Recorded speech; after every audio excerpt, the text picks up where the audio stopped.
ፖሊስ ጣቢያ ተገናኝተን እንግዲህ እኔ እየከሰስኩ ብሎኛል። ነገ ያው እኛ 3 ሰዓት ላይ ነው የቀጠርከን። እኛም ደግሞ በተመሳሳይ ሰዓት ላይ ፖሊስ ጣቢያ ተገናኝተን እንግዲህ እኔ እየከሰስኩ በዋነኛው ምክንያት ስም በማጥፋት ወንጀል ነው። ባልሰራሁት ባልወልኩበት ውልሃል ብለሃል። እኔ የምለው ግን የአብርሃም ትዕግስት ቆይ ምን አይነት ልጅ ቢሆን ነው? ምን አይነት ትዕግስተኛ ቢሆን ነው? ግን ኧረ ቢስሚላህ ኧረ በጣም ነው እየገረመኝ ያለው እኔ የአብርሃም ትዕግስት። ይሄ ሁሉ እየተፈታተኑት ግን አንድ በቃ ምን ልበላችሁ፣ ትዕግስት ይስጣችሁ። በእያንዳንዳችን ትዕግስት አላህ ይስጣል። ሰላም ጤና ይስጥልን። በመላው ዓለም ለምትገኙ የእሙ አይሚ ቤት ተከታታዮች በሙሉ ሰላም ፍቅር አብዝቼ ለእናንተ ተመኘው። በመጀመሪያ ሁሌም እንደምለው ስትገቡ ላይክ፣ ሼር፣ ሰብስክራይብ የደውሏን ምልክት መጫን አትርሱ። የምለቃቸው ቪዲዮ ቶሎ የወሬ አንደኛ እንዲደርሳችሁ ብዬ ነው እንደዛ ምላችሁ። የኔ ቅመሞች፣ የኔ ማሮች፣ የኔ ፍቅሮች ወደ ጉዳይ ወደ ሀሳቤ ቀንጨፍ ላድርገውና ሀሳቤ ልናገር። ደክሞኛል። እኔ የምለው በነገራችን ላይ ቁም ነገር እናውራ። እዚህ ጋር ዳኔ ተሳስተሃል። በበቀል አይደለም የሚመለሰው። ኦኬ፣ ይቅርታ በይቅርታ ነው እንጂ የሚጠቀም ማለት ነው።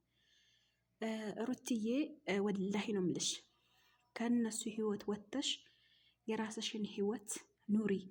በራስሽ ቻናል ተመላለሽ። ወላሂ የአንቺ ቻናል እኮ እኛ በናፍቆት በጉጉት ነው የምንጠብቀው። ሀቂቃ መቼ ለመቼ ሩታ ተለቀቀችልን፣ መቼ ለመቼ የምንሰራች ብለን እኛ አንቺን ነው የሚጠብቅሽ። በአንቺ ቤት በማንም ቤት አይደለም። ማንም በጠራሽ ሰዓት ሄደሽ እንትን አትበይ ማለት ነው።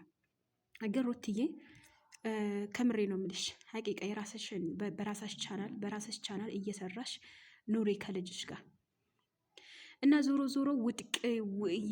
የወደቀ አስተሳሰብ ባታስቡ ጥሩ ነው። ለምን አሁን ኦኬ አብርሃም የሚወዳት ልጅ ነበረች፣ የሚያፈቅራት ልጅ ነበረች እየተጠለፈችበት እና ምን ይበል ምን ያስብ። ያው ዳኒም ሩቲም መርጣም ሁላችሁም በቃ መጠርጠር ያለባቸው ነገር ተጠረጠራችሁ ማለት ነው። ግን መጠርጠር አልነበረባችሁ ሲጀመርም ማለት ነው። ይቅርታ መጠየቅ ትልቅነት ነው እንጂ ትንሽነት አያሳይም። እና አብርሃም ከምሬ ነው የምልህ ይቅርታ ጠይቀህ።